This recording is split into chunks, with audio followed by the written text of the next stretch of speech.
What if one desperate father's search for answers led him to discover that his daughter, declared dead in a tragic accident 2 years ago, was not only alive, but living with 8 other young people in an abandoned warehouse? Byron Evans never expected to find hope in a crumbling building on the outskirts of Millbrook Valley. 9-year-old Juniper Shaw never imagined her secret would change everything, but that fog-covered morning in November, when a single dad, a missing daughter, and 8 forgotten souls crossed paths, nothing would ever be the same again. And when the military finally revealed what they'd been hiding about that night 2 years ago, the internet exploded with a story so unbelievable, so heartbreaking, and so ultimately triumphant, that it restored faith in the power of a parent's love and the resilience of the human spirit. Before we jump back in, tell us where you're tuning in from, and if this story touches you, make sure you're subscribed, because tomorrow, I've saved something extra special for you. The fog rolled through Millbrook Valley like a gray blanket, muffling the sounds of the early morning and turning familiar streets into ghostly corridors. Byron Evans pulled his jacket tighter as he stepped out of his battered pickup truck, the metal door groaning in protest. For 2 years, 3 months, and 16 days, he had been searching. For 2 years, 3 months, and 16 days, he had refused to believe what everyone else had accepted as truth. His daughter was not dead. The abandoned warehouse district on the edge of town wasn't the kind of place most people ventured, especially not at dawn on a Tuesday morning. But Byron had followed every lead, chased every rumor, investigated every whisper that suggested something wasn't right about that night 2 years ago. The night when 9-year-old Juniper Shaw had supposedly died in a bus accident that claimed 12 young lives, except there had been inconsistencies, missing records, witness statements that didn't align, and a father's intuition that screamed louder than any official report. The warehouse loomed before him, its broken windows like hollow eyes staring into the mist. Building 47 on Industrial Row, a place that should have been empty, condemned, forgotten. But smoke was rising from a makeshift chimney someone had fashioned from old metal pipes. And there were sounds coming from inside. Young voices. Laughter that carried on the cold morning air like something from a dream. Byron's heart hammered against his ribs as he approached the side entrance, a door that hung slightly ajar despite the November chill. His hand trembled as he reached for the handle. 2 years of searching, of being told he was delusional, of being pitied by neighbors who thought grief had driven him mad. It all led to this moment. He pushed the door open slowly, wincing as the hinges creaked. What he saw inside stopped him cold. The warehouse had been transformed into something extraordinary. Tarps and blankets created makeshift rooms. Garden plots fashioned from old pallets lined the walls, somehow thriving despite the season. A central area had been cleared and furnished with salvaged furniture, mismatched chairs, a table made from wooden crates, shelves built from scrap wood and filled with books that looked like they'd been rescued from library donations. And there, stirring something in a pot over a small camp stove, was a girl with long brown hair tied back in a ponytail. Byron's knees nearly buckled. The hair was longer now, and she was taller. Of course she was 2 years older, but he would know that profile anywhere. The way she concentrated when she worked, tongue poking slightly between her lips. The careful, methodical way she moved her hands. Juniper? The name escaped his lips as barely a whisper. The girl turned, and Byron felt the world tilt on its axis. It was her. It was absolutely, undeniably her. The same green eyes that matched his own, the same small scar above her left eyebrow from when she'd fallen off her bike at age 6. But there was something different too, a maturity, a caution that hadn't been there before. She stared at him for a long moment, her face cycling through emotions he couldn't read. Recognition, fear, hope, something that might have been relief. Daddy? Her voice was older now, but it was hers. Before he could respond, 8 other figures emerged from various corners of the warehouse. Young people ranging in age from what looked like 7 to maybe 15, all watching him with expressions that ranged from curious to protective. They formed a loose circle around Juniper, not threatening exactly, but clearly prepared to shield her if needed. "It's okay," Juniper said quietly to the group, never taking her eyes off Byron. This is my dad." A boy who couldn't have been more than 8 stepped forward, chin raised defiantly despite the tremor in his voice. "You're not supposed to be here. Nobody's supposed to know about this place." Byron barely heard him. He was moving forward, drawn by a magnetic force he couldn't resist. Juniper took a tentative step toward him, then another, and then they were running toward each other across the concrete floor. When she crashed into his arms, Byron felt something inside him that had been broken for 2 years finally click back into place. She was solid, real, alive. Her hair smelled like wood smoke and whatever she'd been cooking, and she was so much taller than he remembered. But she was here. She was here. "I knew you'd find me," she whispered against his shoulder. "I never stopped believing you'd find me." Byron held her tighter, tears streaming down his face as he buried his nose in her hair. "I never stopped looking. Not for one single day." When they finally separated, the other 8 had moved closer.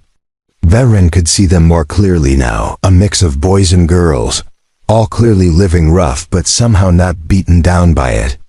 They looked at Juniper with affection, and at him with cautious evaluation. "Where have you been?" Byron asked, his voice hoarse with emotion. "The bus accident," they said. "There was no bus accident," interrupted a girl who looked to be about 13, with short black hair and intelligent dark eyes. At least, not the way they told it. An older boy, maybe 15, with prematurely serious eyes, added, "There are things you need to know. Things they've been hiding." Byron looked around at the group, then back at his daughter. "Juniper, sweetheart, what happened that night? Where have you been all this time?" Juniper glanced at the others, some silent communication passing between them. Then she looked back at her father, her small hand finding his. "We've been hiding, Daddy, all of us. Because if they found us, if they knew we were alive ... double quotes. She paused, swallowing hard. "They said terrible things would happen. They said we could never go home." The warehouse fell silent except for the distant sound of wind rattling the broken windows. Byron felt a chill that had nothing to do with the November morning. Whatever had happened 2 years ago, whatever had separated him from his daughter, it was bigger than a simple accident. Much bigger. And as he looked around at 8 other young faces, all of them supposedly dead, all of them very much alive, he began to understand that finding Juniper was just the beginning. The real story, the truth that someone had gone to extraordinary lengths to hide, was still waiting to be uncovered. But for now, none of that mattered. His daughter was alive. She was in his arms. And he was never, ever letting her go again. The silence in the warehouse stretched until it felt fragile, like something that might shatter if anyone spoke too loudly. Byron remained kneeling beside his daughter, one hand still touching her shoulder as if to convince himself she was real. But his eyes were taking in details, now details that made his stomach twist with a mixture of relief and growing dread. The 9 young people living in this abandoned place weren't just surviving. They were thriving in a way that spoke of careful planning and remarkable resourcefulness. But they were also clearly hiding from something far more dangerous than the elements. "Daddy," Juniper said softly, breaking the silence. "I need to tell you something. We all do, but first ... She looked around at the others, seeking some kind of permission. "First, you need to promise that you won't tell anyone you found us." "Not yet." Byron's protective instincts flared immediately. "Juniper, sweetheart, you're coming home with me right now. I don't know what's been happening here, but no." The word came from the 13-year-old girl with the sharp eyes and short black hair. She stepped forward, her posture defensive but not aggressive. "You don't understand. None of us can go home. Not until it's safe." "I'm sorry," Byron said, standing slowly and fixing the girl with a steady look. "I don't believe we've been introduced." The girl lifted her chin. "Kathleen Chavez. And before you ask, yes, I'm supposed to be dead too. Car accident, March 15th, 2 years ago. Except I wasn't in any car that night." Another voice spoke up from across the circle, a boy who looked about 12, with sandy hair and freckles that reminded Byron of his own childhood. "Georgia Schmidt. Train derailment, June 3rd. Only there was no train." One by one, they introduced themselves. Cyril Beckett, age 10, allegedly drowned in Millfield Lake. Ceres Hayes, 14, house fire on Maple Street that supposedly left no survivors. Dahlia Vance, 11, hiking accident in Thornwood State Park. Ira Croft, 7, the youngest who supposedly died in a playground accident at Roosevelt Elementary. Each name, each supposed death, hit Byron like a physical blow. These weren't just random kids who had ended up together. They were all supposedly casualties of various accidents across the Tri-County area over the past 3 years. All declared dead. All grieved by families who had been told their bodies were too damaged to recover, or lost in circumstances that made remains impossible to find. Preparing and narrating this story took us a lot of time. So if you are enjoying it, subscribe to our channel. It means a lot to us. Now back to the story. And all very much alive. "I don't understand," Byron said, his voice barely steady. "Why would anyone? How could so many deaths be faked? And why?" The oldest of the group, the 15-year-old boy with serious eyes, stepped forward. "My name is Alden Thorne. I've been here the longest 3 years in December. And I can tell you exactly why they did this to us, but you're not going to like the answer." Juniper moved closer to her father, slipping her small hand into his larger one. "Daddy, do you remember the night I supposedly died? Do you remember what I was doing that day?" Byron's mind raced back to that horrible evening. The phone call that had changed everything. The rush to the hospital, only to be told that the bus accident had been so severe, so catastrophic, that positive identification wasn't possible. The closed casket funeral, the sleepless nights that followed. "You were at the science fair," he said slowly. "The regional competition at Westfield High School. You'd won first place for the county with your project on water purification." Juniper nodded, her eyes bright with something that might have been pride mixed with fear. "Do you remember what my project was really about, though? Not just water purification. I'd figured out how to detect specific chemical compounds in groundwater. Compounds that weren't supposed to be there." A chill ran down Byron's spine. "Chemical compounds?" Kathleen stepped forward again. "We all found something, Mr. Evans. All of us. Each of our projects, our investigations, our discoveries, they all pointed to the same thing. Something that certain people didn't want discovered." "What kind of something?" Byron asked, though part of him was already afraid of the answer. Alden pulled out a weathered folder from behind one of the makeshift shelves. Ceres was working on a geology project about soil contamination around Blackstone River. Dahlia was studying unusual fish die-offs in the county lakes for her biology class. Cyril had noticed pattern anomalies in local weather data that suggested atmospheric contamination.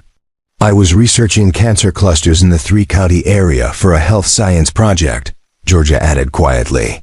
"Mapping incidents against geographical features and industrial sites."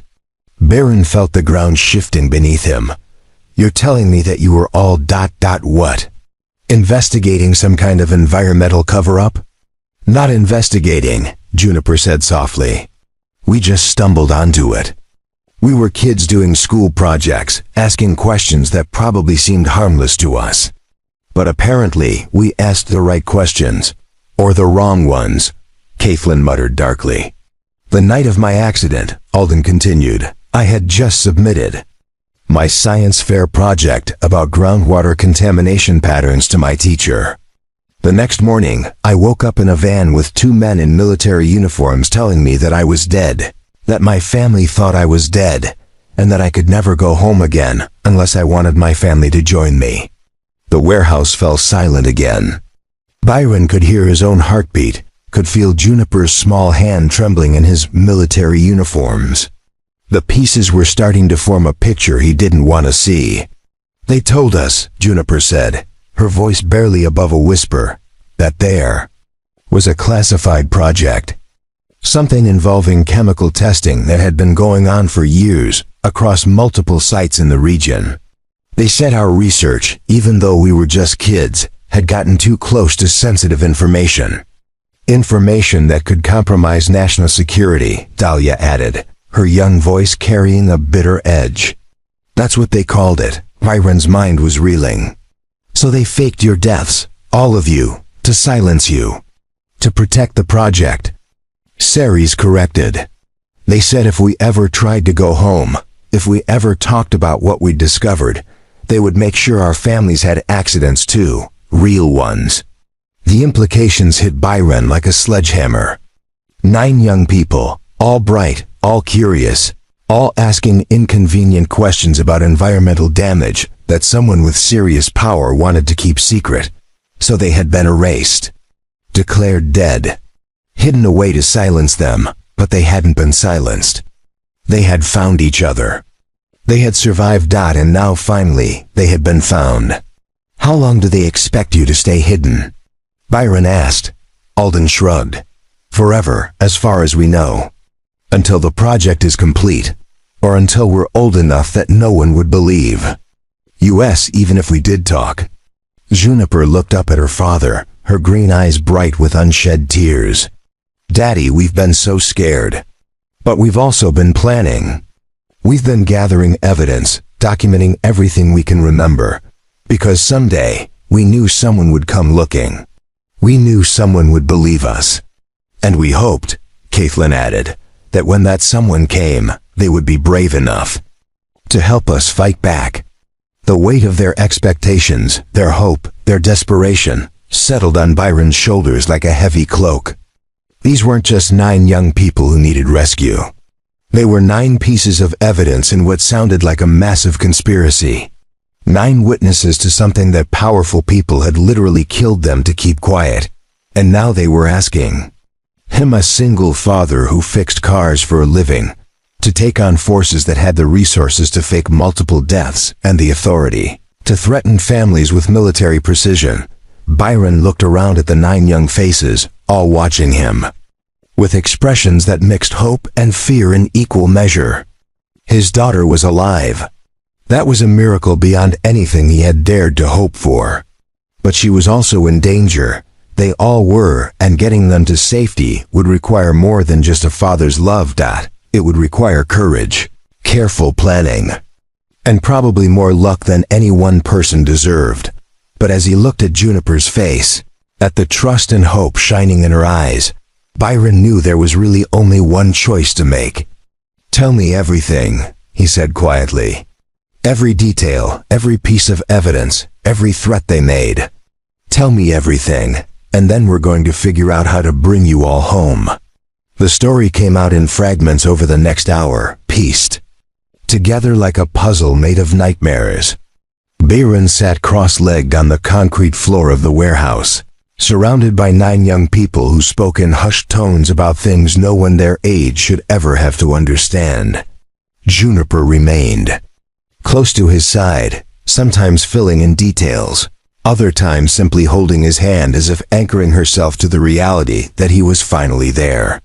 The first thing you have to understand, Alden said, spreading out a collection of hand-drawn maps across the makeshift table, is that none of us were taken at the same time. This was planned over months, maybe years. Caitlin nodded, her finger tracing routes on one of the maps. I was first 3 years ago. They kept me isolated for weeks, telling me my family had been told I was dead, that there was no going back. Then they brought Ceres, then Georgia. She paused, glancing at the younger ones. By the time they brought Ira, we realized they were building a collection. A collection of what? Byron asked, though his stomach was already churning with the implications. Inconvenient witnesses, Dahlia said matter-of-factly, her 11-year-old voice carrying a weight that made Byron's heart ache. Kids who asked the wrong questions about the right things. Ira, the youngest at 7, climbed into George's lap and spoke for the first time since the introductions. They kept us in a big building at first, like a school, but with bars on the windows. They said we were being protected. Protected from what? Byron asked gently. From people who would hurt our families if they knew we were alive, Cyril answered. That's what they told us anyway. And at first, some of us believed them. Alden pulled out another folder, this one, filled with newspaper clippings, printed articles, and what looked like official documents. But we started to piece things together. The accidents that supposedly killed us, they all happened within a 50-mile radius of 3 specific locations. He spread the clippings across the table. Byron leaned forward, reading headlines that made his blood run cold. Tragic bus accident claims 12 young lives. Rising high school star dies in car crash. Local elementary student drowns in freak accident. The locations, Juniper said softly, pointing to marks on the map, are here, here, and here. Blackstone Chemical Processing Plant, Meridian Agricultural Research Facility, and Thornwood Environmental Testing Compound. Byron studied the map, his mechanic's eye for patterns helping him see what the kids had discovered. These sites form a triangle, and all your supposed accidents happened within this area. Not just within the area, Caitlin corrected. The accidents happened to kids whose school projects or research somehow touched on environmental issues related to these facilities. Groundwater near Blackstone, soil contamination around Meridian, air quality changes around Thornwood.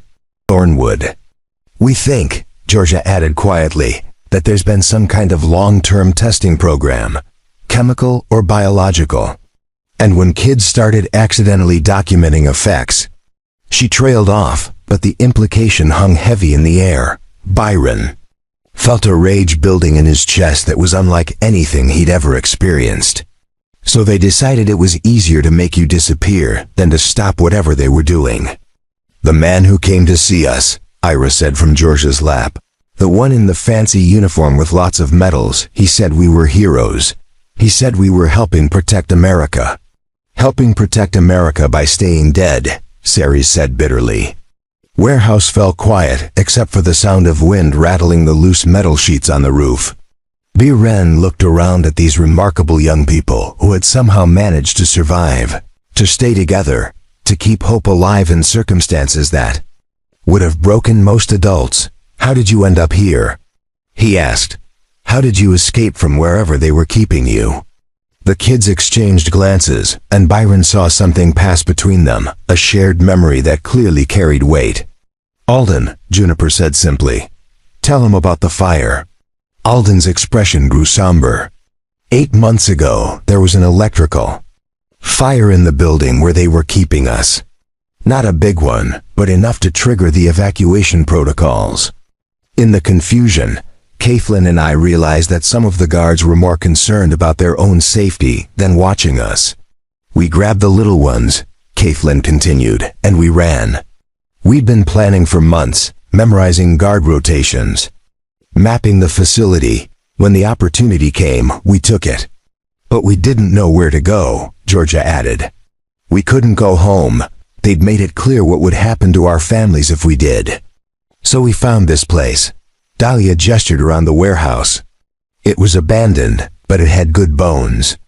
We've been fixing it up ever since, making it livable, learning how to take care of ourselves. Byron looked around with new eyes, seeing not just the makeshift nature of their accommodations, but the ingenuity and care that had gone into creating this space. Solar panels jury-rigged to car batteries for power. A water collection and filtration system that would have impressed any engineer. Gardens that somehow thrive despite the concrete and the season. You built all this yourselves? We had to, Cyril said with quiet pride. No one else was going to do it for us. The simple statement hit Byron harder than all the horror stories combined. These kids, and they were still kids, despite everything they'd been through, had been forced to become completely self-sufficient. They'd created not just a shelter, but a home. Not just survival, but a life. We've been documenting everything, Juniper said, pulling out another folder. Every detail we could remember about the facilities, the people who took us, the projects they mentioned. We knew that someday, someone would believe us. Someone would help us tell the truth. She looked up at her father with eyes that held too much knowledge for someone her age. We hoped it would be you, Daddy, but we also knew it might not be. We knew we might have to wait until we were old enough to fight this ourselves. Byron reached out and gently touched his daughter's cheek. You shouldn't have had to wait. You shouldn't have had to do any of this alone. We weren't alone, Ira piped up from George's lap. We had each other. We're family now, Dahlia added simply. Not the family we were born with, but the family we chose. The words hit Byron like a physical blow. These 9 young people had been torn from their biological families, declared dead to the world, and forced to create their own support system from scratch. And they'd done it. They'd built something remarkable from the ashes of their stolen childhoods. Slowly, deliberately, Byron stood up. He walked over to the small camp stove where Juniper had been cooking when he first found them. The pot was still warm, filled with what looked like a simple but nutritious stew made from canned goods and dried vegetables. Have you eaten today? He asked, looking around the group. We were just starting lunch when you arrived, Caitlin said cautiously. Byron nodded and began ladling the stew into mismatched bowls. It was such a small gesture, but as he handed each bowl to each child, he saw something shift in their expressions. The wariness didn't disappear entirely, but it softened. Here was an adult who wasn't asking them to explain themselves or prove their worth. He was simply feeding them. When everyone had a bowl, Byron served himself and sat back down in their circle. For several minutes, they ate in comfortable silence, the warmth of the food and the simple act of sharing, a meal creating a bubble of normalcy in their extraordinary situation. Finally, Juniper looked up at her father. What happens now, Daddy? Byron set down his bowl and looked around at 9 faces that were watching him with a mixture of hope and fear. They'd been brave for so long, been strong for so long, been independent for so long. But underneath it all, they were still kids who wanted adults they could trust to help carry the weight of their impossible situation. Now, he said quietly, we figure out how to get you all home safely. And how to make sure the people who did this to you can never do it to anyone else. It was a promise that felt both enormous and utterly necessary. Looking at these remarkable young survivors, Byron knew he would move mountains to keep it. Over the next 3 days, Byron found himself living a double life that felt surreal in its contradictions. By day, he went through the motions of his normal routine, opening Evan's automotive repair, fixing transmissions and brake systems, nodding politely when neighbors asked how he was holding up after all these years. But every evening, as soon as he closed the shop, he drove to the warehouse district with supplies hidden in toolboxes and spare tire wells. He was learning that the 9 young people hadn't just survived their captivity and escape, they had built something remarkable. Each of them had taken on roles that played to their strengths, and covered the group's needs with an efficiency that would have impressed any organizational consultant. Alden, the oldest, served as their informal leader and security coordinator. He'd created a system of watches and signals that ensured they always knew who was approaching the warehouse long before anyone could get close enough to surprise them. His maps of the surrounding area were detailed enough to rival anything professional surveyor might produce. Caitlin had become their researcher and archivist. Every piece of information they'd gathered about their captors, Every detail they could remember about the facilities where they'd been held. Every newspaper clipping about their supposed deaths. She had it all organized in a filing system that would have made a librarian proud. Georgia had taken charge of their food systems. From growing vegetables in the improvised garden plots, to managing their supplies and planning meals that stretched their limited resources while keeping everyone healthy. She'd learned to can and preserve food by trial and error, creating a pantry that could sustain them through winter. The younger ones each had their specialties too. Cyril had become their electronics expert, somehow managing to keep their jury-rigged power systems running, and even establishing a limited internet connection through a complex arrangement involving a neighbor's unprotected Wi-Fi network and some ingenious signal boosting. Dahlia managed their medical supplies and basic first aid, having taught herself from library books about treating common injuries and illnesses. Sari served as their lookout and early warning system, having developed an almost supernatural ability to sense when something wasn't right in their environment. Ira, despite being the youngest, had become their morale officer, somehow maintaining an optimism that kept the group's spirits up during their darkest moments. And Juniper Barron's brilliant, resourceful daughter had become their memory keeper. She documented every detail of their individual stories, cross-referencing information to build a comprehensive picture of what had been done to them and why.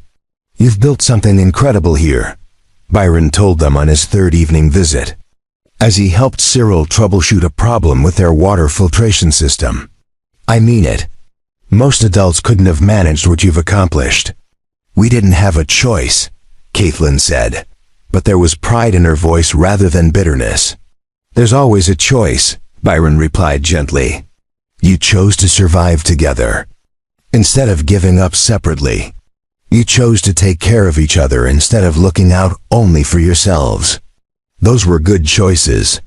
He was learning their individual stories too, not just the horrible circumstances that had brought them together, but who they had been before, who they were becoming now. Alden had been a Boy Scout, which explained his organizational skills and outdoor knowledge.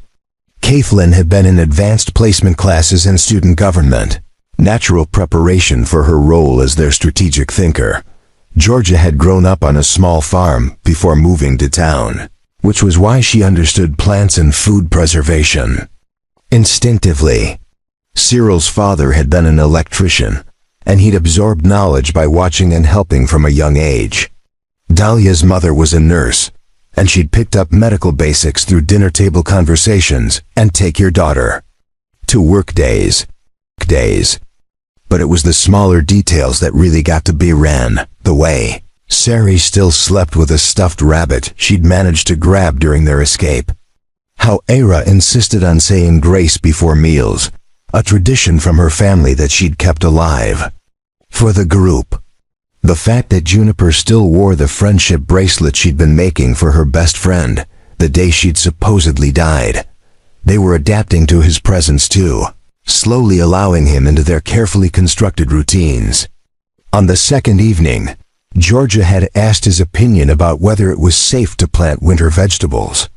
On the third, Alden had shown him their security protocols and asked if he thought they'd missed anything important. Most significantly, they'd begun to trust him with their fears. "I dream about my mom sometimes," Dahlia confided on Thursday evening as they worked together to repair a section of roof that had been damaged in a recent storm. "I wonder if she still thinks about me, or if it's easier for her to believe I'm really gone." "She thinks about you," Byron said with quiet certainty. "Every single day. Parents don't stop loving their children just because they're told they're dead. She's probably doing exactly what I did, refusing to believe it, looking for proof that you're still out there somewhere." Dahlia was quiet for a moment. "Do you think we'll ever be able to go home?" It was the question that haunted all of them, the one they rarely voiced but that Byron could see in their eyes whenever they looked at him. They'd built a life in this warehouse, created a family, developed systems that worked. But it was still a life in hiding, still a childhood stolen, Still a situation that couldn't last forever. "I think," Byron said carefully, "that we're going to find a way to make it safe for you to go home.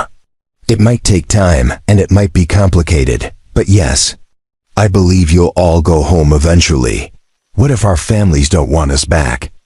Ira asked from across the workspace, her small voice carrying a weight that made Byron's chest tight. "What if they've gotten used to us being gone?" Byron stopped what he was doing and looked directly at her. "Ira, sweetheart, can I tell you something? Every single day for 2 years, I woke up and the first thing I thought was Juniper should be here. Every meal I ate, I thought this would taste better if I was sharing it with my daughter. Every joke I heard, every sunset I saw, every small good thing that happened, it all felt incomplete because she wasn't there to share it with me." He gestured around the warehouse. "Your families aren't just missing you. They're incomplete without you.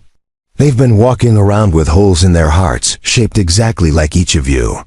The work continued in thoughtful silence after that, but Byron noticed something had shifted. The kids were moving with less tension in their shoulders, talking more freely, making eye contact more readily. They were beginning to believe that their situation might actually change.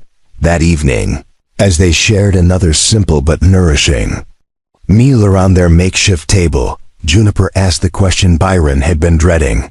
"Daddy, what's our plan? I know you're gathering information and trying to understand everything, but what's our actual plan for fighting back?" Byron looked around the table at 9 expectant faces.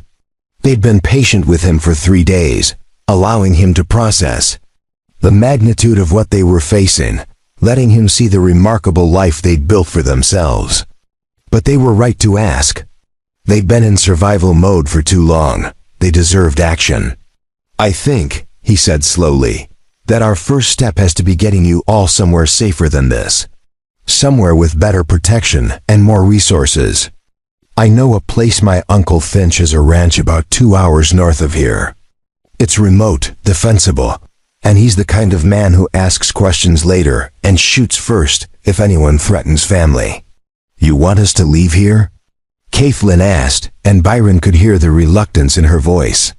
This warehouse wasn't just their shelter, it was their fortress, their creation, their proof that they could take care of themselves. "I want us to upgrade," Byron said gently.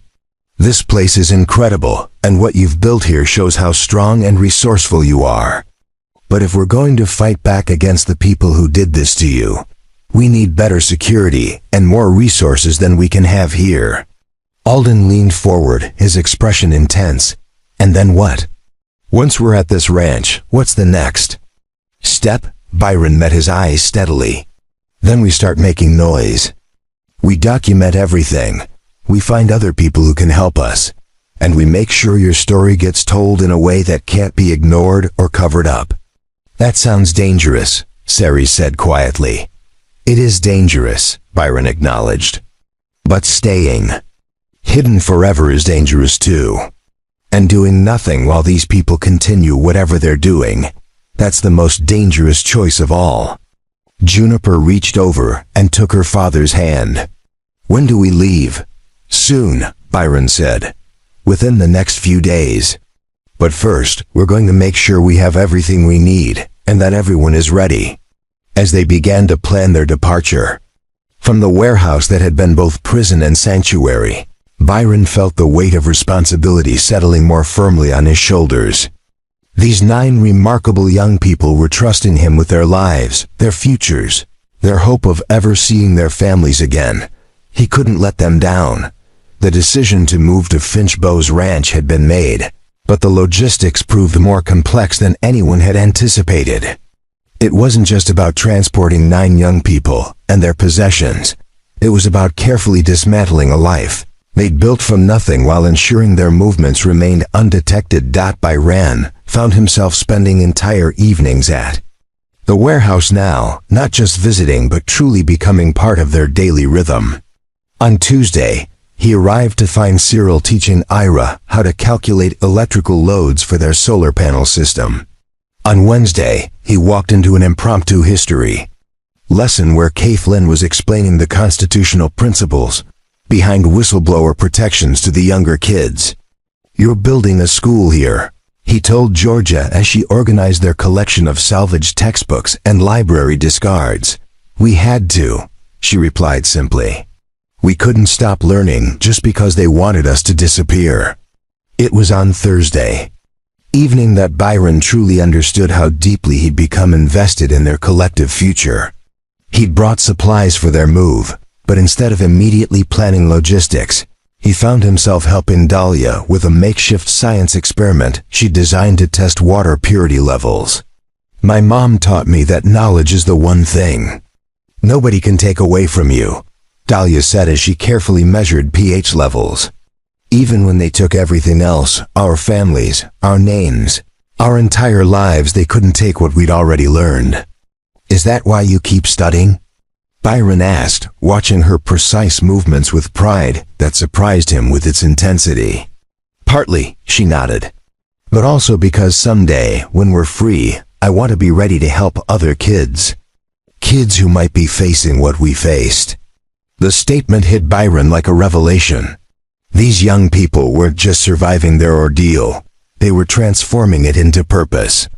They were planning to use their suffering to prevent others from experiencing the same thing.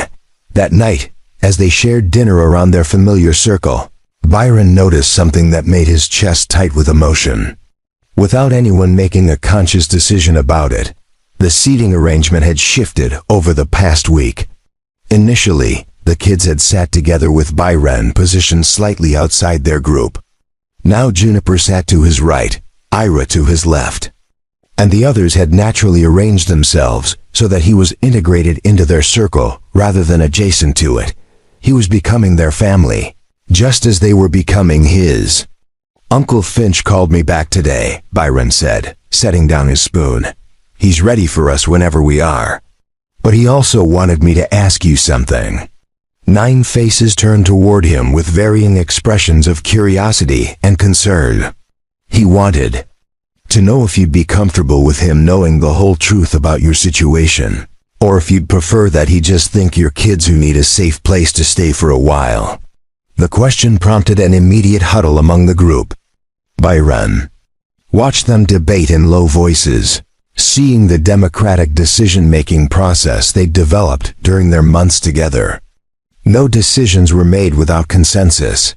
Everyone's voice carried equal weight, from 15-year-old Alden down to 7-year-old Ira. "We think," Kathleen said when they'd finished their discussion, "that he should know everything. If we're going to ask for his help, he deserves to understand what he's risking." "Are you sure?" Byron asked. "Once he knows, there's no going back. He'll be involved whether he wants to be or not, like you are." Juniper asked quietly. The question caught Byron off guard. Until that moment, he hadn't really considered the magnitude of what he'd taken on. Finding his daughter alive should have been the end of the story. Instead, it had become the beginning of something much larger and more dangerous. "Yes," he said after a moment, "like I am." "Do you regret it?" Ira asked, her small voice cutting straight to the heart of fears he hadn't even acknowledged he was carrying. Byron looked around the circle, taking in each face that had become precious to him over the past week. Kids who weren't his by blood, but who had somehow become his responsibility, his pride, his reason for getting up in the morning, and his last thought before sleep. "The only thing I regret," he said honestly, "is that it took me 2 years to find you." The preparation for their departure became a family project in ways that both touched and worried Byron. The kids had accumulated remarkably little in terms of personal possessions, a consequence of their circumstances, but they'd created detailed documentation of everything they'd learned about their captors and the facilities where they'd been held. More significantly, they'd developed relationships with several people in the warehouse district who had helped them survive without asking too many questions. Mrs. Chun, an elderly woman who ran a small grocery store nearby, had sold them supplies at cost and never questioned why kids were shopping alone. Brooke Sterling, a security guard who worked the night shift at a manufacturing plant across the street, had made sure their section of the district stayed safe from vandals and drug dealers. "We can't just disappear without saying goodbye," Ceres insisted during one of their planning sessions. "These people helped us when they didn't have to. They deserve to know we're okay. But we can't tell them where we're going," Alden added. "For their safety and ours." They developed a plan that was both touching and heartbreaking in its necessity. Brief thank you notes that expressed gratitude without providing details. Small gifts made from things they'd crafted during their months in hiding. Hugs and promises to remember people who had shown kindness to kids, who couldn't even reveal their real names. It was Juniper who suggested the most important addition to their departure preparations. "Daddy," she said on Friday evening as they worked together to pack the most critical of their documents, "what if something happens to us during the move? What if we get separated or caught or—" "Nothing's going to happen," Byron said automatically. But she shook her head. "You can't promise that. None of us can. But if something does happen, someone should know our story. Someone should have copies of everything we've documented." She was right, and he knew it. They were about to become more visible, more vulnerable, in ways that increased their risk, even as it moved them toward potential freedom. "What are you suggesting?" "I think," she said carefully, "that we should send copies of everything to someone trustworthy. Someone who's not directly involved, but who would know what to do with the information if we disappeared again." Over the next hour, they developed a plan that felt both wise and terrifying. Detailed packets of information would be mailed to 3 separate recipients: a journalist who had a reputation for investigating government cover-ups, a civil rights attorney who specialized in cases involving wrongful imprisonment, and Byron's brother Cole, who lived in California and had the resources to hire private investigators if needed.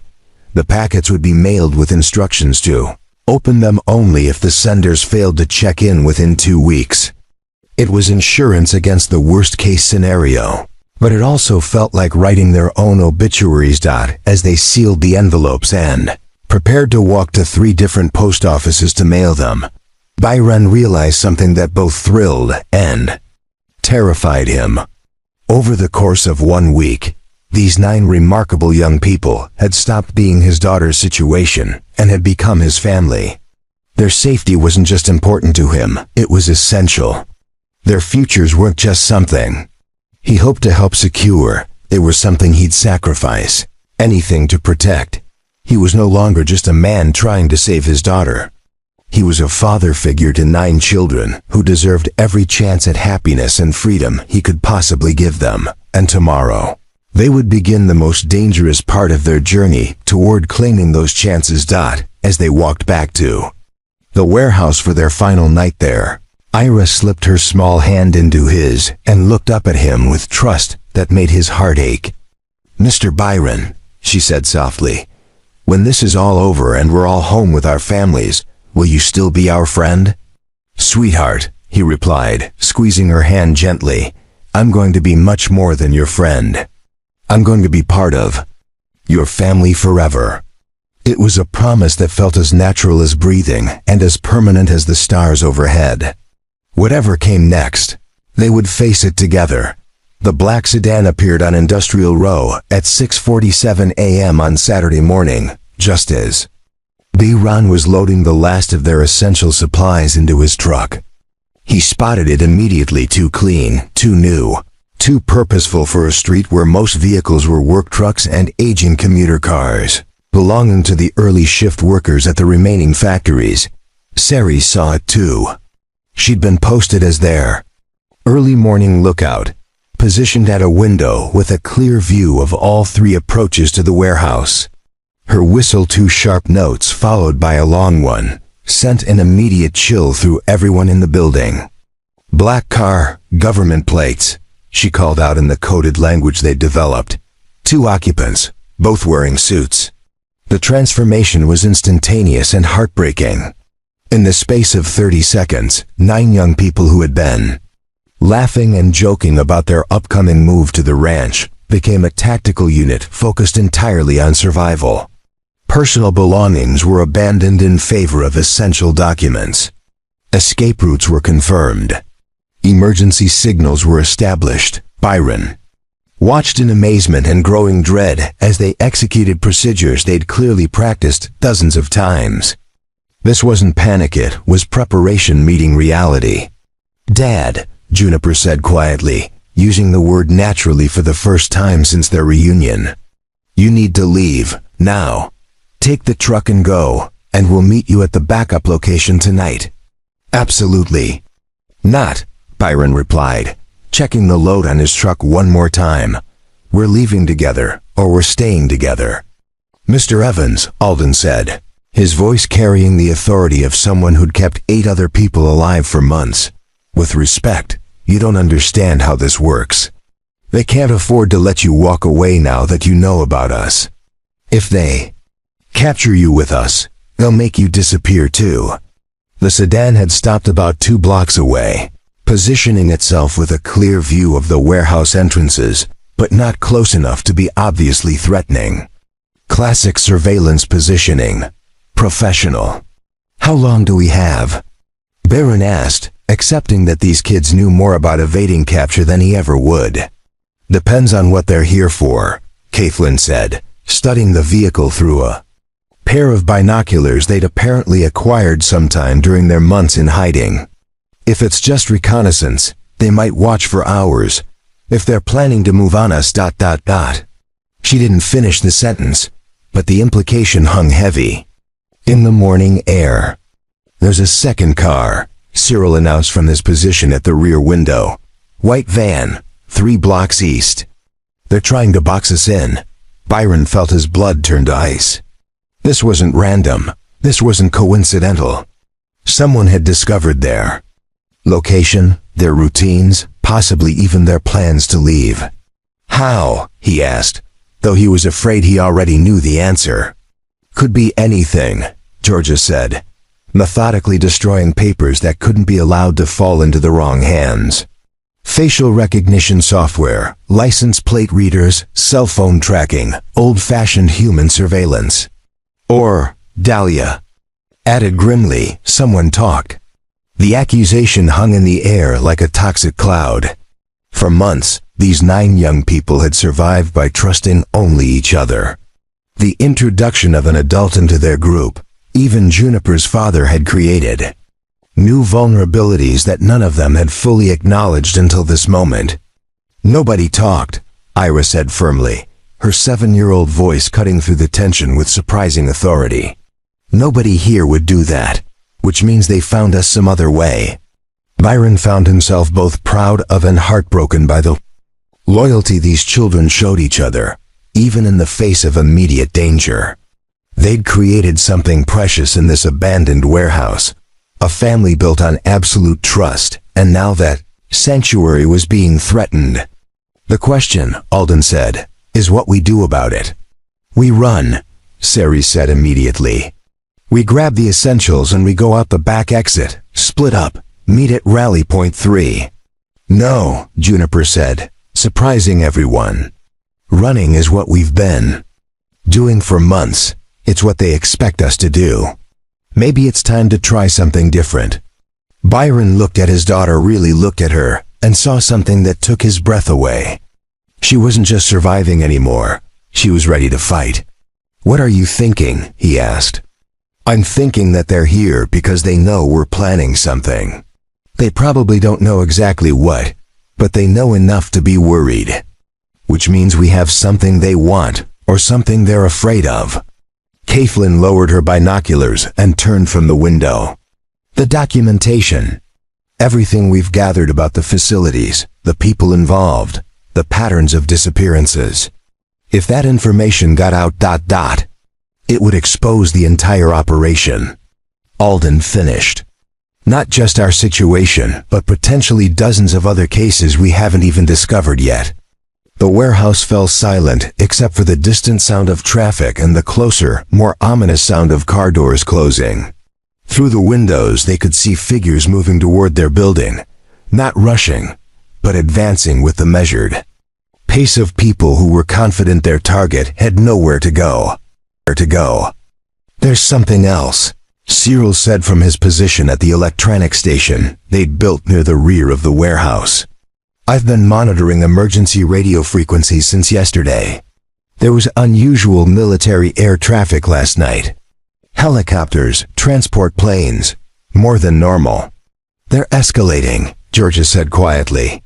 Whatever timeline they were operating on, something's accelerated it. Byron felt the pieces clicking together in his mind with horrible clarity. They're not just here to recapture you. They're here to shut down whatever operation you've uncovered, permanently. Which means, Dahlia said with devastating logic, that other people are in danger too. People who don't even know they're in danger. The moral weight of their situation crashed down on Byron like a physical force. It wasn't just about protecting 9 remarkable young people anymore. It was about exposing a conspiracy that was apparently much larger and more dangerous than any of them had realized. The sound of footsteps on gravel was getting closer. New plan, Byron said, making a decision that felt both terrifying and inevitable. Juniper, how many copies of your documentation do you have? 3 complete sets, plus the packets we mailed yesterday. Good. Alden, how many ways out of this? Building? 4, but they probably have at least 2 covered by now.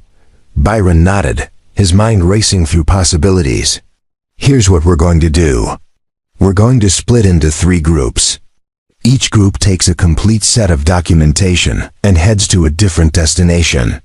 That way, even if they capture some of us, the evidence survives. I don't like splitting up, Ira said, her small voice carrying all the fear of a child who'd already lost one family. I don't like it either, Byron admitted. But I like the alternative even less. Through the front windows, they could see figures positioning themselves around the building. Professional movements, coordinated timing. These weren't local law enforcement officers responding to a routine call. These were military personnel conducting a carefully planned operation. Group assignments, Alden said, taking charge with the natural authority that had kept them alive this long. Fastest runners in Group 1, Ceres, Cyril, and Ira. You take the storm drainage route to Rally Point 2. Group 2, Caitlin, Georgia, and Dahlia. You take the rooftop route to Rally Point 4. Group 3 is me, Juniper. And ... Byron paused, looking around at the remaining kids. Me, said a voice he didn't expect. Cole Vance, one of the middle kids who rarely spoke up during planning sessions, stepped forward. I know the underground utility tunnels better than anyone. I can get you to the industrial district without being seen.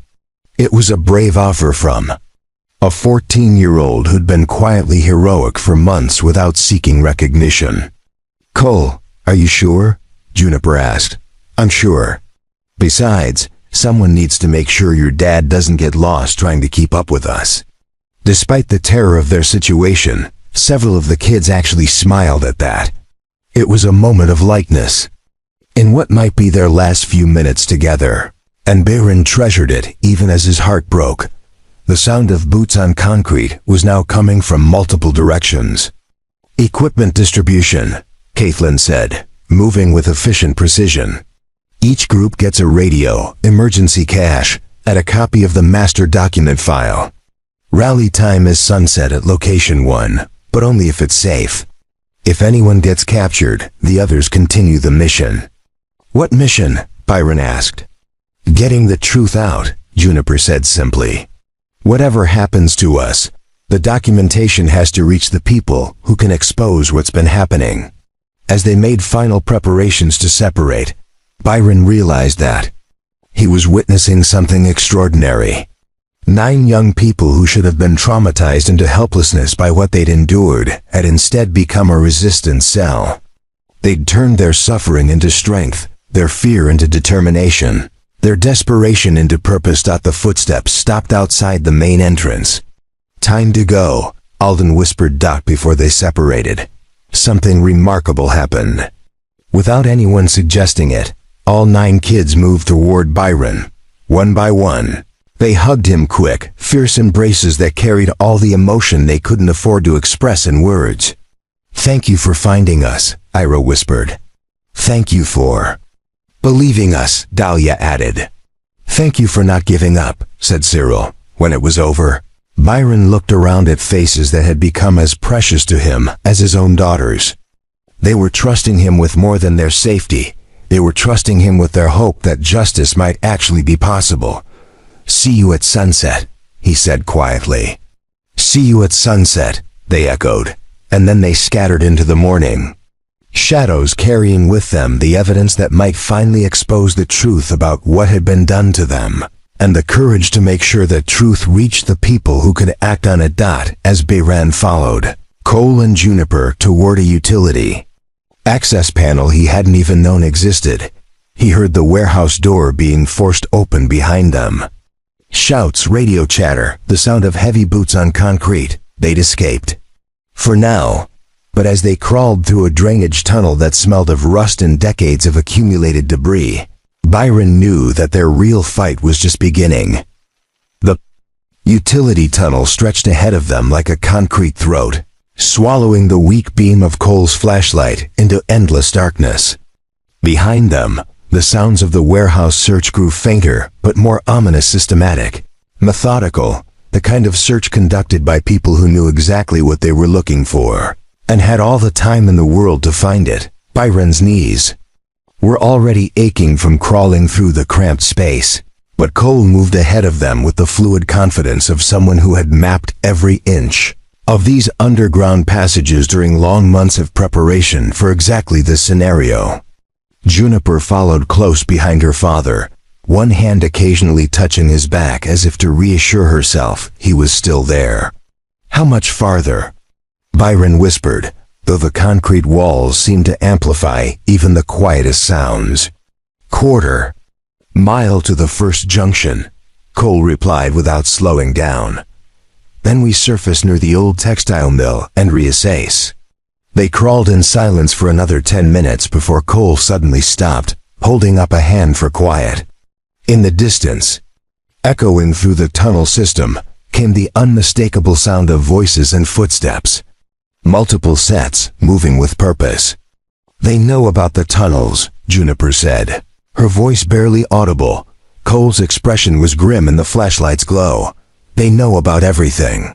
Someone's been watching us for longer than we realized." The implications hit Byron like a physical blow. If their pursuers knew about the tunnels, they probably knew about the rally points too. Which meant the other group's 6 kids who had become like his own family over the past week were walking into traps. "We have to warn them," he said, reaching for the radio Caitlin had given him. "No," Cole said firmly, placing a hand on Byron's wrist. "Radio traffic will give away our position. And if they've been monitoring us, they're probably listening to our frequencies. Then what do we do?" It was Juniper who answered, her voice carrying a weight that no 11-year-old should ever have to bear. "We stick to the plan. We get the documentation to safety, and we trust that the others are doing the same."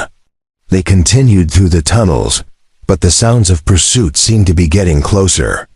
At the first major junction, Cole led them up a maintenance ladder to a drainage grate that opened onto an alley behind the abandoned textile mill. The morning sun felt blindingly bright after the darkness of the tunnels. "Rally Point 2 is compromised," Cole said immediately, pointing to a white van parked at the far end of the alley. "They're covering all our predetermined locations." Byron felt a crushing sense of helplessness wash over him. These kids had spent months developing survival strategies, backup plans, emergency protocols. But their opponents had resources and authority that made their careful preparations seem tragically inadequate. "What now?" he asked. "Now we improvise," Juniper said, but her voice carried a tremor that hadn't been there in the warehouse. For the first time since their reunion, she sounded like the scared child she actually was rather than the resilient survivor she'd been forced to become. They made their way through a series of back alleys and abandoned lots, using skills Cole had apparently learned through bitter necessity. But with each street they crossed, each corner they turned, the evidence of systematic surveillance became more obvious. Black sedans parked in positions that provided clear sight lines, unmarked vans with tinted windows, even what appeared to be ordinary maintenance workers who spoke into radio headsets with military precision. "It's not just about us anymore," Cole said as they crouched behind a dumpster, watching yet another suspicious vehicle cruise slowly past their hiding spot. "They're mobilizing everything. This is bigger than just recapturing 9 kids." Juniper pulled out the folder containing their most crucial documentation photos, witness statements, detailed maps of the facilities where they'd been held, names and descriptions of their captors. 2 years of careful investigation and meticulous record keeping, all compressed into evidence that could expose a conspiracy of staggering scope. "Maybe," she said quietly, "it's time to stop hiding." Stop hiding. Both Byron and Cole turned to look at her. In the harsh morning light, she looked simultaneously younger and older than her 11 years, a child who had been forced to make adult decisions, carrying adult burdens, facing adult consequences. "What do you mean?" Byron asked, though he suspected he already knew. "I mean, maybe running isn't the answer anymore. Maybe it's time to make them chase us in the open, where people can see what's happening." It was a terrifying suggestion. Everything the kids had done for months had been focused on staying invisible, staying safe, staying alive by avoiding detection. Going public would make them exponentially more vulnerable, but it would also make their situation visible to the outside world. "Juniper," Cole said carefully, "if we surface now, if we make ourselves visible, there's no going back. They won't just disappear us. They'll have to silence us permanently." "They're already trying to do that," she replied with devastating logic. "At least this way, other people will know we existed. Other people will know what happened to us." Byron felt his heart breaking as he listened to his daughter, his brilliant, brave, remarkable daughter calmly discussing the possibility of sacrificing her life to expose the truth. This wasn't how childhood was supposed to work. This wasn't how parenthood was supposed to work. "There has to be another way," he said desperately. "Dad," Juniper said, reaching out to take his hand, "2 years ago, they stole my life. They stole all our lives. But we survived, and we found each other, and we figured out how to fight back. Now we have a choice. We can keep running and hiding and hoping that someday someone else will save us. Or we can save ourselves by making sure the truth gets out, no matter what happens to us." The sound of approaching helicopters punctuated her words. Military aircraft, flying low search patterns over the industrial district. The net was closing, and their options were disappearing with each passing minute. Cole was monitoring police and emergency radio frequencies on a small scanner he'd pulled from his backpack. "Multiple agencies involved," he reported. "FBI, local. Law enforcement, National Guard units on standby. They're calling it a terrorist threat. They're calling us terrorists." Byron asked, incredulous. "It's the cover story," Juniper said matter-of-factly.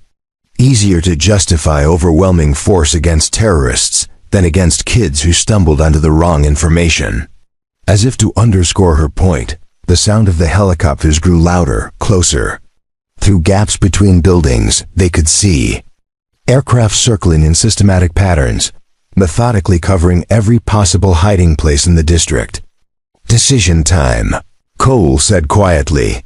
Byron looked at these 2 remarkable young people, his daughter, and a boy who had become like a son to him in the space of a few days, and realized that they were right. They couldn't keep running forever. Eventually, their luck would run out, their resources would be exhausted, their will to keep fighting would be broken, but they could control how their story ended. "What exactly are you proposing?" he asked. Juniper opened the documentation folder and pulled out a single photograph, a group picture of all 9 kids that they'd taken just days earlier. smiling and laughing in their warehouse home. On the back, in her careful handwriting, were their real names, their supposed dates of death, and a brief summary of what had been done to them. "We find the biggest crowd we can," she said. "Someplace with lots of witnesses, lots of cameras. We make ourselves visible. We tell our story, and we make sure everyone knows who we are and what happened to us." "And then?" Cole asked. "And then whatever happens, happens. But at least the truth will be out there." It was a plan born of desperation, but tempered with courage that took Byron's breath away. These kids had faced horrors that would have broken most adults, but they hadn't just survived. They'd found a way to transform their suffering into purpose.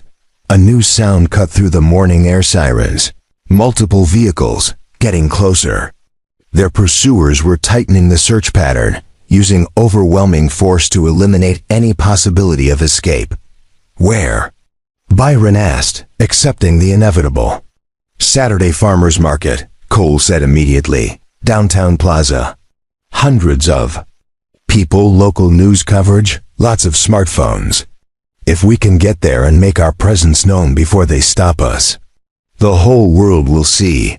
Juniper finished. They moved quickly but carefully through the remaining blocks between their hiding spot and downtown, using every piece of urban camouflage they'd learned during their months underground. But as they got closer to the plaza, the weight of what they were about to do settled over them like a heavy blanket. 3 blocks from the farmers market, they stopped in the shadow of an old church. The sounds of normal Saturday morning life drifted toward them, families shopping for vegetables, children laughing, vendors calling out their wares. The ordinary world that had continued existing while they fought for survival in the shadows.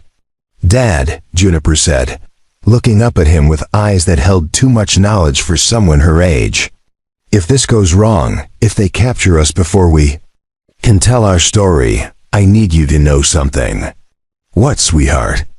"I need you to know that finding you, having you believe in us and fight for us, that was worth everything. Even if we don't win, even if we don't make it home, you gave us back something they tried to take away." "What's that?" "Hope," Byron pulled his daughter close, holding her tight while Cole kept watch at the corner.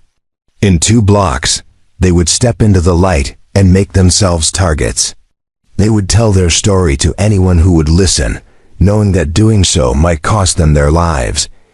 But they would tell it as a family, not just as survivors, but as people who had chosen courage over safety, truth over security, hope over fear.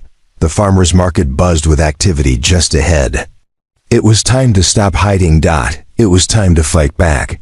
The Millbrook Valley Saturday Farmers Market was in full swing when B ran. Juniper and Cole emerged from the alley behind Henderson's hardware store. The plaza buzzed with the kind of cheerful chaos that marked weekend mornings in small towns across America. Vendors arranging produce displays, families with strollers navigating between booths, teenagers working summer jobs while checking their phones. It looked like sanctuary. It looked like normalcy. It looked like the last place on earth where a conspiracy involving disappeared children and military cover-ups could intrude, which made it perfect. "Local news crew," Cole observed, nodding toward a van with Channel 7 logos parked near the fountain. "They're doing their usual weekend community interest segment. Channel 7 streams live to their website," Juniper added, her voice steady despite the magnitude of what they were about to do. "Whatever happens here will be recorded and broadcast." Byron took a deep breath, feeling the weight of the documentation folder in his jacket pocket. In a few minutes, the contents of that folder, photos, testimonies, evidence of a conspiracy that had stolen 9 young lives, would either be exposed to the world or buried forever along with them. "Last chance to reconsider," he said though. He already knew what their answer would be. "No," Juniper said simply. "We've been quiet for too long." They moved into the crowd, trying to look like any other family enjoying a Saturday morning outing. But Byron's trained eye could already spot the anomalies. Too many people in business casual clothing for a farmer's market. Too many individuals. Standing alone rather than shopping with families. Too many earpieces and subtle hand signals. The net had found them. Northwest corner, by the coffee stand, Cole murmured. Two men in suits, watching the crowd. Food truck row, pretending to read menus, Juniper added. At least 3 more. They were surrounded, but not yet intercepted. Their pursuers were waiting for something, probably for them to move away from the crowd, or for backup to arrive, or for orders about how to handle a situation that had suddenly become very public. Now or never, Byron said. They walked directly toward the Channel 7 news crew, where a cheerful reporter in a bright blue blazer was interviewing the owner of a local honey farm about sustainable beekeeping practices. The camera operator was a young woman who looked like she might have been barely out of college, focused on getting good shots of the honey display. Juniper stepped into the frame just as the beekeeper was explaining the importance of native flowers for honey production. "Excuse me," she said politely but clearly, looking directly into the camera. "My name is Juniper Shaw, and I've been dead for 2 years." The reporter blinked, confused but professional enough to keep smiling. "I'm sorry, sweetheart, we're in the middle of my name is Juniper Shaw," Juniper repeated, louder now, her voice carrying across the immediate area and causing nearby shoppers to turn and stare. "I supposedly died in a bus accident on November 15th, 2 years ago. Except there was no bus accident, and I'm not dead, and there are 8 other kids who aren't dead either." The camera operator, to her credit, kept filming. The reporter's professional smile faltered as she began to realize something unusual was happening. "Sweetheart, I think maybe you're confused. I'm not confused." Juniper pulled out the folder and opened it, displaying the group photograph of all 9 kids. "These are my friends. Alden Thorne supposedly died in a hiking accident 3 years ago. Kathleen Chavez, car crash 2 years ago. Georgia Schmidt, train derailment. All fake. All of us were taken because we discovered evidence of illegal chemical testing in this area. The crowd around them was growing, drawn by the unusual scene and the intensity in Juniper's young voice.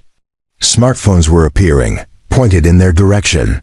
Social media posts were probably already going live.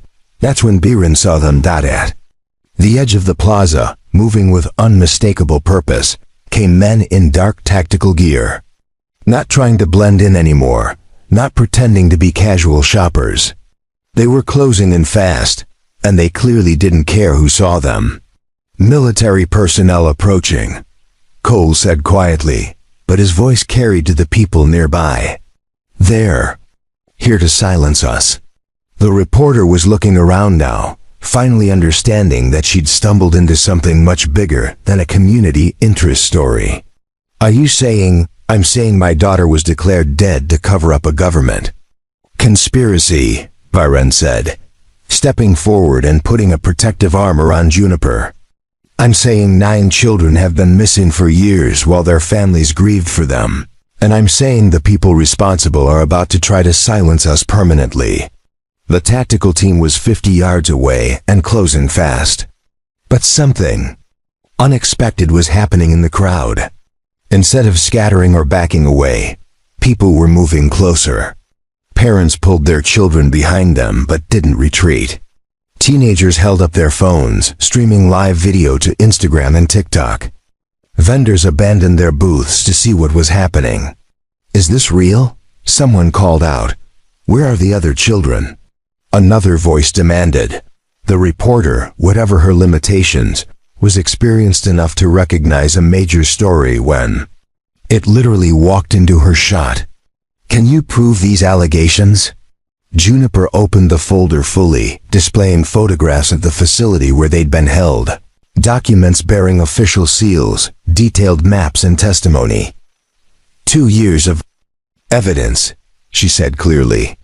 Names, dates, locations, personnel involved, everything. The tactical team was 20 yards away when something remarkable happened. Mrs. Chun, the elderly woman from the grocery store near the warehouse, pushed through the crowd. Behind her came Brooks Sterling, the security guard who had helped keep them safe. Behind him came other faces, people who had helped 9 supposedly dead children survive in an abandoned warehouse without asking too many questions. "I know these kids," Mrs. Chun announced in a voice that carried across the plaza. "Good kids, scared kids, hiding from something terrible. They've been living in the warehouse district for months," Brooks added. "Keeping to themselves, not bothering anyone, just trying to survive." The tactical team stopped, uncertain. Their mission had been to apprehend targets quietly, without witnesses. But now they were facing dozens of phones recording their every move, a live news broadcast, and a crowd that was growing more supportive and more protective by the minute. That's when the miracle happened. From different directions around the plaza, other figures emerged from the crowd. A girl with short black hair, Kathleen Chavez, moving with 3 other kids. A tall boy leading 2 more children, Alden Thorne, with Ceres and Ira close behind. They'd made it. All of them. Despite the surveillance, despite the overwhelming force arrayed against them, despite every obstacle their captors had put in their path, all 9 kids had found their way to the same moment, the same place, the same choice to stand up and tell their truth. 9 kids, the reporter said into her microphone, her voice filled with awe. 9 children who were supposedly dead, all here, all alive. The crowd's murmur grew louder, more agitated. Someone called out, "Where are their families? Why haven't their families been told they're alive?" Another voice, "Who has the authority to fake children's deaths?" The tactical team leader was speaking urgently into his radio, clearly receiving instructions he didn't like. The situation had spiraled far beyond their ability to control quietly.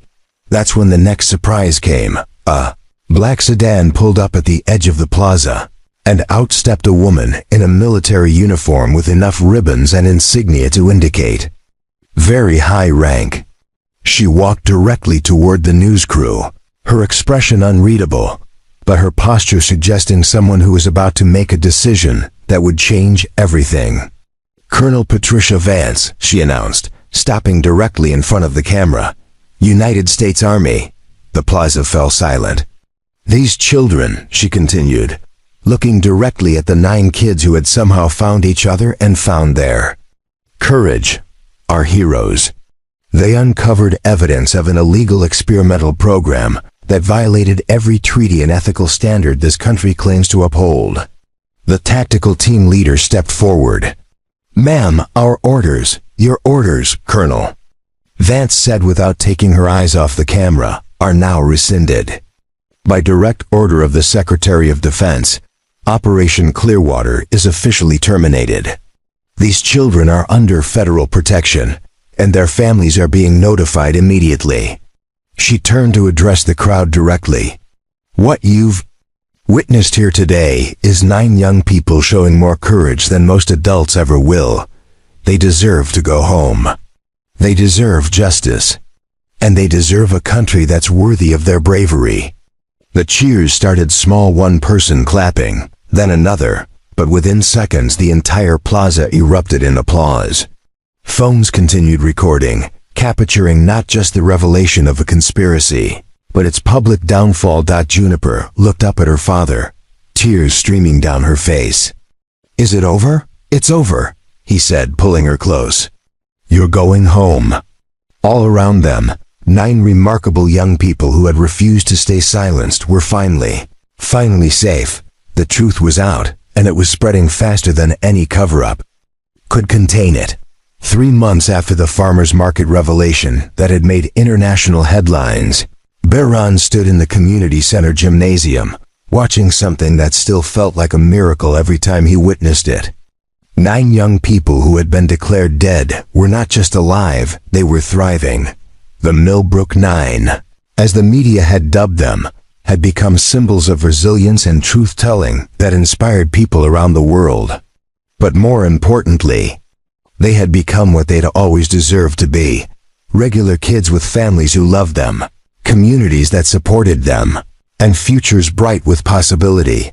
Tonight was the first annual Truth and Courage celebration, an event the town had organized to honor not just the 9 kids, but all the people who had helped them survive and find their voices. The gymnasium was packed with families, reporters, government officials, and ordinary citizens who had been moved by their story. "Ladies and gentlemen," Mayor Patricia Hendricks announced from the makeshift stage, "I'd like to welcome some very special guests." One by one, the 9 kids walked onto the stage, but they looked completely different from the cautious, haunted survivors who had emerged from that warehouse 3 months ago. They looked like teenagers at a school assembly, confident, relaxed, occasionally giggling at inside jokes. Alden Thorne, now 18 and preparing for college in the fall, served as their unofficial spokesperson. 3 months ago, he began, his voice carrying clearly through the gymnasium. "We were kids who had learned to live in the shadows, to trust no one except each other, to believe that silence was the only way to stay safe." He gestured to his 8 companions. "Tonight, we're here to thank the people who taught us that truth is stronger than fear, that courage is contagious, and that families can be chosen as well as born." The applause was thunderous, but Byron was focused on individual faces in the crowd. There was Mrs. Chun, beaming with pride as if all 9 kids were her own grandchildren. Brooks Sterling, the security guard who had risked his job to help them, now working as a youth coordinator for a program supporting at-risk teenagers. Colonel Vance, who had defied orders to do the right thing and was now heading a congressional task force on government accountability. But most importantly, there were the families. Taiflin's parents sat in the front row, her mother occasionally reaching up to touch her daughter's hand as if still convincing herself this was real. Mr. and Mrs. Schmidt flanked Georgia, both of them glowing with the kind of happiness that comes after the deepest grief has been transformed into the deepest gratitude. Dahlia's grandmother, who had never stopped believing her granddaughter was alive somewhere, kept wiping away tears of joy. The Hayes family had brought what looked like half their extended family to witness Ceres's public acknowledgement. Ira's parents sat with 3 other sets of parents, all of them bonded by the shared experience of getting their children back from the dead. "We'd like to present some special recognition tonight," Juniper said, stepping forward to the microphone. At 30 now, she had grown several inches and gained the confidence that came from having her voice heard and believed. "First," she continued, "to the people who helped us survive when we had nowhere else to go. Mrs. Chun, Mr. Sterling, and dozens of others who showed kindness to kids they thought were just homeless runaways. You saved our lives." More applause, but Juniper held up her hand for quiet. "Second, to Colonel Vance and the investigators who are making sure that what happened to us never happens to anyone else. The program that stole our childhoods has been completely shut down, and the people responsible are facing justice. Justice." This brought cheers from the crowd. The legal proceedings had been swift and thorough once the story broke. Operation Clearwater had been exposed as an illegal human experimentation program that had violated countless federal laws and international treaties. Dozens of officials had been arrested, and congressional hearings were ongoing. "But most importantly," Juniper said, her voice growing softer, "we want to thank the man who never stopped looking for his daughter, and who ended up finding all of us." The spotlight swung to where Bayron sat with his extended family, because that's what they'd become. Cole Vance, whom he'd officially taken in as a foster child when the boy's original family proved unable to cope with his return. 3 other kids whose family situations had been complicated by their long absence, and who spent most weekends at his house anyway. "Byron Evans," Alden announced, "taught us that family isn't just about blood. It's about showing up every day and choosing to believe in each other even when the world says you're crazy for hoping." Byron felt his face flush as the crowd rose in a standing ovation. He hadn't expected this kind of recognition. His motivation had been simple: find his daughter and bring her home. Everything else had just followed naturally. As the formal ceremony continued, Byron's mind wandered to the smaller, more personal changes that had transformed all their lives. Juniper was thriving in her new middle school, where she'd been placed in advanced classes and had already won the regional science fair with a project on environmental monitoring, a more positive application of the research skills that had gotten her into trouble in the first place. She came home every day with stories about friends, teachers, normal teenage drama that felt like the most precious gift in the world. The other kids were adjusting at their own pace. Some, like Caitlin and Georgia, had slipped back into their family dynamics relatively easily. Others, like Cyril and Dahlia, were still learning how to trust that their safety was permanent, that the adults in their lives wouldn't disappear again. All of them came to Byron's house for dinner every Sunday, a tradition that had started accidentally when he'd offered to cook for everyone after their first week back home, and had continued because none of them wanted to break the connection they'd forged during their hardest times. The Evans extended family dinner, as they'd started calling it, had become the anchor point of all their weeks. They cooked together, shared stories about their new normal lives, and gradually processed the trauma they'd endured together. More than that, they'd created something beautiful from their shared experience. Alden was planning to study constitutional law, with the goal of preventing future government overreach. Caitlin had started a blog about children's rights that had attracted readers from around the world. Georgia was developing sustainable gardening programs for schools, turning her survival skills into educational opportunities. Each of them was transforming their suffering into service, their trauma into purpose. "Before we close tonight," Juniper said from the stage, "we want to share something we've been working on together." The lights dimmed and a video began playing on the screen behind them. It showed all 9 kids in what was clearly Byron's backyard, sitting around a picnic table covered with photo albums, documents, and a laptop computer. "We're creating a foundation," Caitlin's voice narrated over footage of them working together.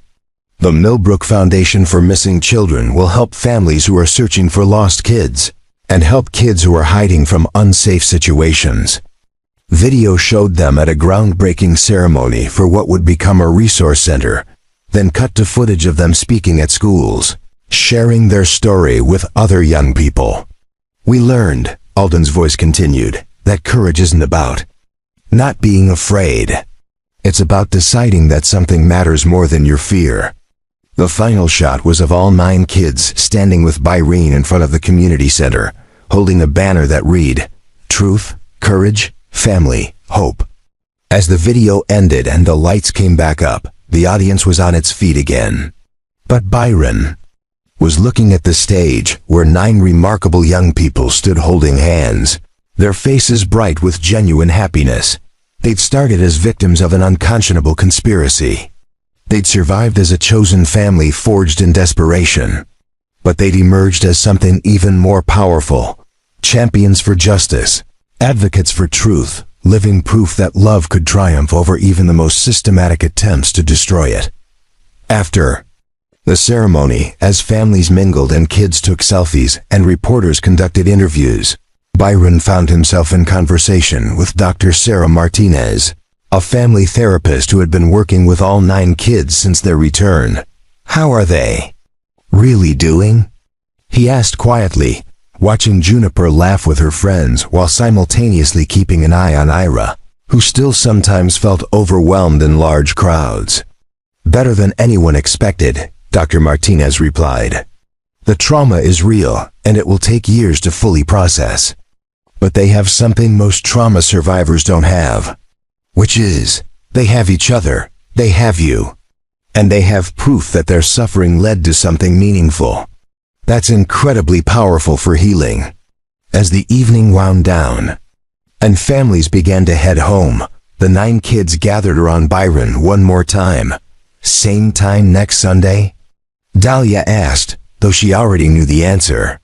"Wouldn't miss it," Byron replied, pulling her into a hug. "Can we try that new dessert recipe Ira found?" Cole asked. As long as you help with the dishes, Byron laughed. One by one, they hugged him goodbye and went to their families' cars. But they moved with the easy confidence of kids who knew they were loved, who knew they had multiple homes, who knew that their chosen family would always be there for them. As Byron walked to his truck with Juniper and Cole, the two who lived with him full-time now, he reflected on how completely his life had changed. 3 months ago, he'd been a man defined by loss, spending every day searching for a daughter he refused to believe was dead. Now he was a father to not just one remarkable child, but to 9 kids who had taught him that family was about choice. As much as chance, that courage was contagious, and that love could literally move mountains, or at least expose government conspiracies and bring justice to those who thought they were untouchable. "Dad," Juniper said as they reached the truck, "are you happy?" It was such a simple question, but it hit him with unexpected force. For 2 years after her supposed death, he'd thought happiness was impossible.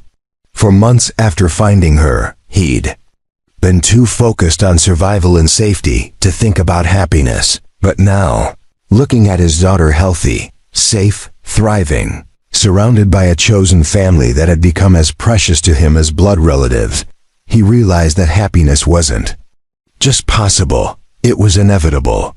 "Sweetheart," he said, opening the truck door for her, "I'm the happiest man alive." And for the first time in years, that was absolutely, completely true.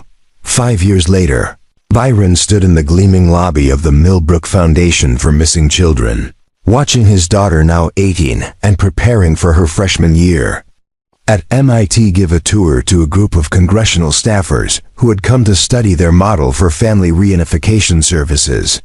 "The key insight," Juniper was explaining to the group, "is that missing children aren't just statistics. They're someone's whole world. And the families searching for them aren't just cases to be managed. They're experts on their own children, who should be partners in every investigation."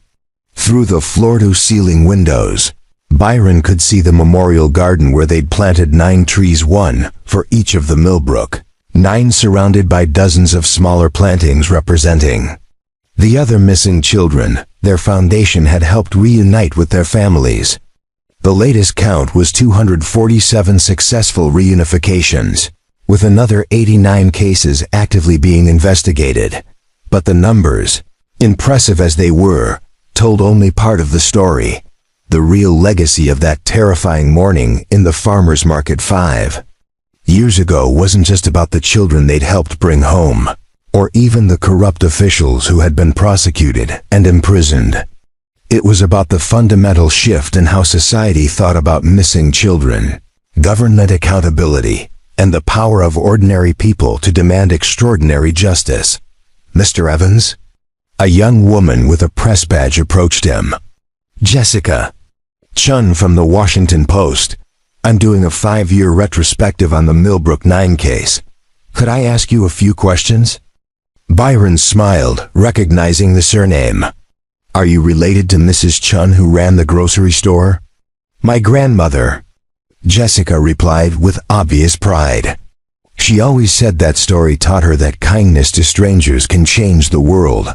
It inspired me to become a journalist.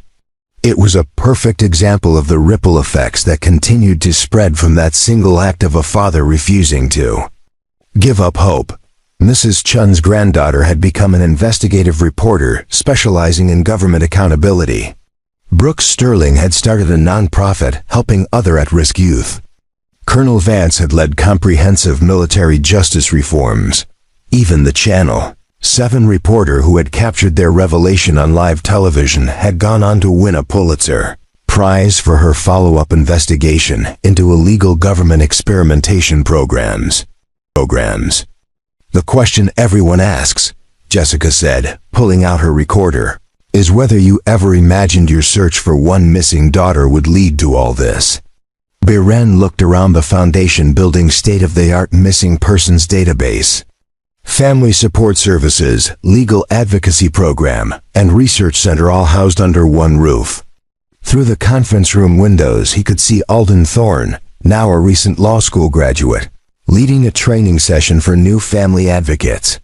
Kathleen Chavez was in another room, conducting interviews via video call with families from around the country whose children had vanished under suspicious circumstances.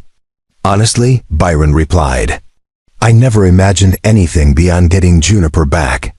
But these kids, all 9 of them, they taught me that survival isn't enough.